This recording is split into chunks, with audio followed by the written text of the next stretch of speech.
Welcome back everybody to my channel. I'm Pac-Man Jake. I want to go back here and run through the recent signings of linebackers Blake Martinez and Kyler Fackrell, who signed contracts with the New York Giants.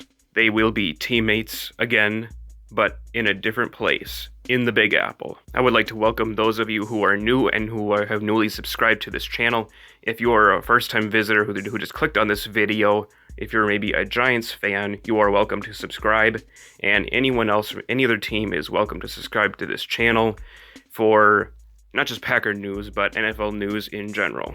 I'll also be coming out with my second mock draft very soon, so stay tuned for that. First, I'll start with Blake Martinez, who signed a 3-year deal for $30 million. Blake Martinez was let go by the Packers simply because the team wanted to rebuild at inside linebacker. Brian Gutekunst went on the record to say that things were going to be revamped there, which is why it made some sense to let Blake walk.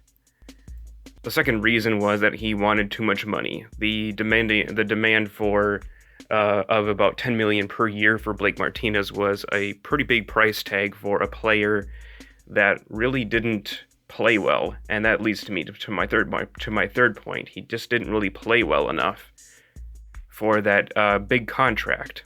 On the flip side, you talk about his durability, his play calling as a team captain on the defense, and his ability and his tackling ability.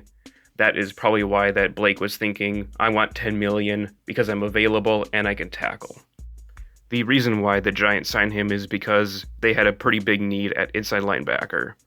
They decided to part ways with one of last year's starting inside linebackers, Alec Ogletree, who had a pretty big contract and was released because of cap casualty purposes. There was also another inside linebacker that they had, Deone Buchanan, the Swiss Army versatile inside linebacker / safety that came from the Arizona Cardinals originally, didn't really play well for the Giants. So they were looking to make an upgrade at that spot. They also signed one of their free agent inside linebackers, David Mayo, to a contract, and is a pretty good player there. And then you also have Wisconsin's Ryan Conley is returning from a big injury, and the trio of those three guys will be the core players of the inside linebacking core for the New York Giants. Now on to Kyler Fackrell, aka Kyler Fackrell. You're going to get him for a 1-year deal worth $4.6 million, which I believe is an absolute steal here for the Giants. They're going to get a pretty decent backup here who has some starting experience. The Packers let him walk because of two people, and those were the Smith brothers, Za'Darius and Preston. Those two guys were signed last year to really big contracts by the Green Bay Packers and were signed to be the starting outside linebackers for the Packers and played very well in their respective starting roles.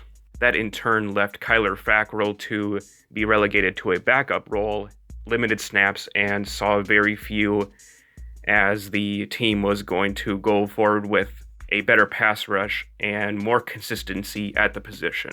The second reason why the Packers let him go was Rashawn Gary. Rashawn Gary is obviously a big, huge part of the plans. He was taken in the first round last year, 12th overall by the Packers. Brian Gutekunst likes what he sees out of Rashawn. He sees the potential because of his athletic ability, length, strength, size, and speed.